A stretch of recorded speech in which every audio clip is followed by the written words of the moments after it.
سعودی delegation سرمایہ کاری کے لیے آیا ہے، اور توقع یہ ہے کہ اس کے بعد MBS کا وزٹ بھی ہوگا، تو حتمی طور پر ان منصوبوں کو ہم گھی مار کے فائنلائز کر لیں گے جو 4-5 سال سے صرف اعلان کی حد تک محدود ہیں۔ کیا توقعات ہیں آپ کی؟ بسم اللہ الرحمن الرحیم۔ ملک صاحب، یہ سارے ہمارے دوست اسلامی ممالک ہیں، اور سعودی عرب نے اس سے پہلے بھی پاکستان کی، جیسا کہ آپ نے اپنے پروگرام میں کہا، کہ ہر مشکل دور میں مدد کی ہے، ساتھ کھڑے ہوئے ہیں۔ سعودی عرب کو جب ضرورت پڑی ہے، پاکستان جس بھی کیپیسٹی میں رہا، پاکستان نے ہمیشہ اسے اپنا بھائی سمجھا اور ہر وقت سعودیہ کے ساتھ کھڑے رہے۔ اچھا، ایک جو انٹرسٹنگ پہلو ہے، آپ لوگ شاید سرکاری طور پہ اس کا ذکر نہیں کرتے، پاکستان کی ریگولر آرمی حرمین کی حفاظت کے لیے سعودی عرب میں موجود ہے، اور یہ پاکستان کی طرف سے بہت بڑا جیسچر ہے فرینڈ شپ کا، دوستی کا۔ جیسے وہ ہمیں مالی طور پر مشکلات میں مدد کرتے ہیں، تو پاکستان کی آرمی وہاں اسٹیشنڈ ہے۔ رحیل شریف صاحب، ان کی وہ جو نیشنل فورس انہوں نے بنائی ہوئی ہے، مختلف ملکوں کا جو اتحاد ہے، اس کو وہ لیڈ کرتے ہیں۔ تو یہ پاکستان کے دوستی کے اتحاد کے دو بڑے جی، اور یہ پاکستان کے لیے بڑے اعزاز کی بات ہے۔ آپ نے ذرا زیادہ اس کو ایکسپلین کر دیا کہ حرمین شریفین کی حفاظت کے لیے اگر پاکستان اس میں اپنا کوئی کردار ادا کر سکتا ہے، تو میں سمجھتا ہوں یہ ہمارے لیے اعزاز کی بات ہے۔ اور ظاہر ہے دوستی کے تقاضے بھی ہوتے ہیں، اس کے جب دوست کو ضرورت پڑتی ہے، اور خاص طور پہ جب اس طرح کا مخلص دوست ہو، تو اس کے ساتھ کھڑا ہونا بالکل بنتا ہے۔ اور جو آپ نے کہا کہ آگے بہتری کیا دیکھتے ہیں، دیکھیں اگر پاکستان کے اندر سرمایہ کاری آئے گی، پاکستان کے اندر جو ہے اس سے ریلیٹڈ کچھ جابز کریٹ ہوں گی، پاکستان میں انویسٹمنٹ سے ریلیٹڈ، ڈاکٹر صاحب، آگے اس کو جب لے کے آرمی کیسے چیف چل رہا ہے۔ نے موجودہ آرمی چیف نے سعودی عرب کا دورہ کیا تھا، اور اس کے بعد یہ SIFC کا ماڈل کریٹ کیا گیا تھا، تو توقع کا اظہار یہ کیا گیا تھا کہ $25 ارب سعودی عرب سے آئے گا، اور سملر انویسٹمنٹ کے اوپر بات کی گئی تھی کہ یہ UAE اور قطر سے آئے گی۔ تو مجموعی طور پر ایک ایسا ماڈل تھا کہ جس میں دوست ممالک بشمول چائنا سے ملا کر ہم سوچ رہے تھے کہ 50, 60, 70 ارب ڈالر آئیں گے تو ہم اس کرائسس سے نکلیں گے۔ We need that much amount. I don't know کہ وہ مٹیریلائز ہوگی، اس کا خواب ہی رہیں گے۔ ملک صاحب، آپ اس کو یہ کہہ سکتے ہیں کہ یہ پہلا قدم ہے۔ ابھی اگر آپ گورنمنٹ کی فارمیشن کی بات کریں تو دیکھیں، ابھی میرا خیال ہے 5 دن ہوئے ہیں کہ آپ کے سینٹ کے الیکشن مکمل ہو کے چیئرمین سینٹ کا انتخاب عمل میں آیا ہے، اور پارلیمان جو ہے وہ مکمل ہوا ہے۔ تو لہٰذا ابھی تو گورنمنٹ بالکل آپ یہ کہیں کہ اپنی ابتدائی مراحل میں ہے، اور یہ شروعات ہیں۔ اگر یہ انویسٹمنٹ جس کا آج آپ ذکر کر رہے ہیں، سعودی انویسٹمنٹ، اس کے ساتھ قطر ہے، اس کے ساتھ چائنا ہے، امریکہ کے ساتھ جو ابھی بات چیت ہو رہی ہے، یہ انویسٹمنٹ اگر پاکستان آتی ہے اور اسے وائزلی اسپینڈ کیا جاتا ہے، اسے پاکستان کے اندر اس سرمایہ کاری سے جابز کریٹ ہوں، انڈسٹری کو فائدہ ہو، پاکستان کی ایکسپورٹس بڑھیں، تو یہ سارے وہ پیرامیٹرز ہیں جن سے ملک کے اندر جو ہے وہ خوشحالی لیکن دوبارہ پہلی قدم شرط تو یہ جما ہے کہ سکتی ہے۔ میٹیریلائز ہو۔ صرف ایک اچھے خوبصورت نمبر لوگوں کو ہم اگر اعلان کر دیں اتنے نہیں، وہ ارب تو ڈالر آ رہے ہیں اور آئے نا، تو پھر کیا ہوگا؟ یہ ملک PTI صاحب، یہ کا دور بات تھا تو جب MBS اور عمران نے دونوں نے پریس کانفرنس کی تھی، اور آئل ریفائنری گوادر میں 15 ارب ڈالر کی لاگت سے تعمیر کرنے کا اعلان کیا تھا، آج تک نہیں لگی۔ اب رئیسی صاحب نے بھی آنا ہے 22 تاریخ کو، ایرانین پریزیڈنٹ نے۔ ہم نے آئل پائپ لائن ایران سے پاکستان، گیس لائن، وہ بچھانے کا طویل عرصے سے اعلان کیا ہوا۔ اب وہ ہمارے اوپر وہ جرمانے کی بات کر رہے ہیں کہ آپ نے اپنا حصہ بنایا نہیں ہے، ہم جرمانے کی طرف جائیں گے آخری سال۔ ویسا میں یہ کہوں گا کہ یہ جسے کہتے ہیں نا کہ اٹ گوز وداؤٹ سیئنگ، کہ جب تک یہ سارے جن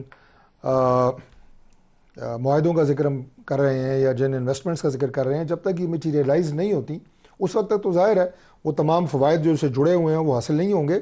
لیکن میں تھوڑی سی اس سے آگے کی بات کر رہا ہوں، بالکل کلوز اس طرح کرتا ہوں کہ مجھے پوری امید ہے کہ انشاءاللہ تعالی جو وعدے ہمارے دوست ممالک کے ساتھ چل رہے ہیں یہ میٹیریلائز ہوں گے۔ SIFC کا اس سارے ماڈل کے اندر کیا رول ہے؟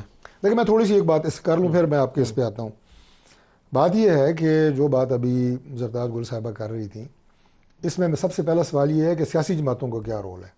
سیاسی جماعتوں کا رول یہ ہے، مجھے پہلی بات تو بڑی حیرت ہوئی جو انہوں نے کہا کہ فلسطین کے حق میں اگر کوئی اسلام آباد میں مظاہرہ کرے تو وہ اسے گرفتار کیا جاتا ہے۔ میری علم میں ایسی قطعی طور پہ کوئی بات نہیں ہے۔ PSL کے میچز کے درمیان میں جن میرا لوگوں نے تعلق اسلام فرقہ آباد سے لہرانے ہے، کی کوشش کی تھی، میرا تعلق اسلام آباد سے ہے، کوئی ایسی بات نہیں ہے کہ فلسطین کے حق میں کوئی مظاہرہ کرے اسے PSL کے گرفتار میچز کے کیا دوران جائے۔ میں یہ واقعات ہوئے سر؟ نہیں، میں میچ کی تو میں نہیں دیکھنے گیا، لیکن میں اسلام آباد کی آپ کو بات بتا رہا ہوں، کسی جگہ کے اوپر کوئی ایسی ممانعت نہیں ہے۔ دوسری بات یہ ہے جی کہ بلوچستان کا آپ نے ذکر کیا، یقیناً بلوچستان کی محرومیاں، بلوچستان کے اندر ابھی جو افسوسناک واقعہ ہوا نوشکی میں، یہ ساری وہ چیزیں ہیں کہ جو ہمیں آنکھیں کھولنے کی ضرورت ہے کہ کیا وہاں پہ ایسے حالات ہیں جن سے ابھی تک مکمل وہاں پہ دیرپا امن نہیں آ رہا۔ نوشکی میں ہوا کیا ہے وہ بھی دیکھیں، انہوں نے پوری بس سے لوگوں سے شناختی کارڈ نکلوائے ہیں۔ مطلب یہ پاکستان کا دوست نہیں ہو سکتا، پاکستانی نہیں ہو سکتا، وہ نفرت پھیلا رہا ہے۔ شناختی کارڈ میں جس کا شناختی کارڈ پاکستانی تھا، 9 لوگ انہوں نے آئیڈینٹیفائی کیے، ان کو بس سے اتار کے گولیاں مار کے باقی لوگوں کو۔ اور یہ میرے ساتھ پہلا واقعہ نہیں ہے، اور یہ پہلا واقعہ اس سے پہلے بھی یہ ہو چکا ہے۔ میں آپ کو چونکہ بلوچستان کا ذکر کیا تو اس لیے میں نے کہا کہ ان کو بہت تھارولی دیکھنے کی ضرورت ہے کہ پاکستان کے اندر کون کون سی فورسز ملک دشمنی میں ملوث ہیں، بیرونی ہاتھ کیا ہے. لیکن جو میں نے کہا نا سیاسی جماعتوں کا کردار، یہ بڑی سنجیدہ بات ہے. ملک صاحب آخری میں 1 منٹ آپ سے اس پہ لوں گا. دیکھیں سیاسی جماعتوں کو یہ آج فیصلہ کرنے کی ضرورت ہے کہ کیا ہم ان تمام چھوٹی چھوٹی جو ہم نے ابھی ٹائم میں تمام بڑے کمپریہنسو ٹاپکس پہ بات کی ہے، کیا ہم سنجیدہ ہیں کہ ہماری پرائیورٹی یہ پاکستان کے مسائل ہوں گے، یا ہماری پرائیورٹی جو ہے وہ اپنی انا ہوگی، یا ہماری پرائیورٹی ایک دوسرے کو نیچا دکھانے ہوگی، یا پاکستان کی ترقی کرنا ہوگا. یہ جنہیں آج کہہ رہے ہیں نا ابھی تک جناب، یہ فارم ادھر 45 فارم 47، میں نے کہوں گا کہ آپ 5 سال اگر RTS کی بنیاد پہ حکومت کرتے رہے ہیں تو تھوڑا آپ بھی برداشت کر لیں. یہ ذاتی تانے کوسنوں سے آگے جا کے ہمیں اگر ملک کی سنجیدگی کے بارے میں سوچنا ہوگا، ذاتی سیاست کریں. لیکن جہاں نیشنل ایشوز آ جاتے ہیں، لاہور کے اندر ایک کبھی قتل ہوا ہے، وہ تانبا اس کا نک نیم ہے. یہ وہ شخص تھا جس نے جیل کے اندر جو بھارتی جاسوس تھا نا سربجیت، اس کو مارا تھا. 20 افراد کا پہلے بھارت نے ٹارگٹ کلنگ کیا پاکستان میں، پاکستانی سرزمین پہ انہوں نے مارا آ کے ان لوگوں کو. بھارتی رو نے، گارڈین نے پوری ڈاکومنٹری ڈیٹیل چھاپی ہیں. یہ 21واں شخص ہے جس کو انہوں نے کل لاہور کے اندر قتل کیا.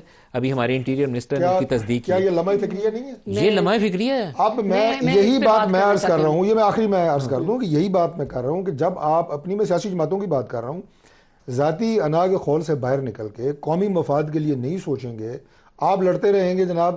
اب آج اپوزیشن نے اجلاس ریکوزیشن کیا ہوا تھا، لیکن اجلاس شروع ہوتے ہی جناب شور ہنگامہ گالیاں، خود اجلاس بلایا اپوزیشن. تو آپ نہ بھاگتے ہونے دیتے، ملتوی تو آپ نے کیا ہے. میں آپ کو رویوں کی بات بتا رہا ہوں ملک صاحب. آپ نے ملتوی کیوں کرایا ہے؟ ہم نے نہیں ملتوی کرایا، وہ تو پاکستان پیپلز پارٹی باہر نکلی ہے، ظاہر ہمارے وہ اعلائی ہیں، ہمیں ان کے ساتھ آپ کے ساتھ ہی آپ ان کے ساتھ چلے گئے. اسپیکر بھی آپ کا اس نے اجلاس ملتوی وہ آپ کا جو ہے کورم پورا نہیں ہو سکا. یہ سنجیدگی ہے نا، آپ نے اجلاس طلب کیا، حکومت بھی انشور کرتی ہے کہ باہر نکل جائے اور کورم ختم کر دے. خود اسے چلنے نہیں دیا. حکومت کوشش کرتی ہے کہ خود اجلاس سے باہر نکل جائے اور کورم ختم کر دے. تھوڑا دل بڑا کر کے خدا کے لیے قومی مفاد کو ترجیح دیں، ملک کو ترجیح دیں. یہ ذاتی جو ہے نا آپ کے ایجنڈے، ان سے باہر نکلیں.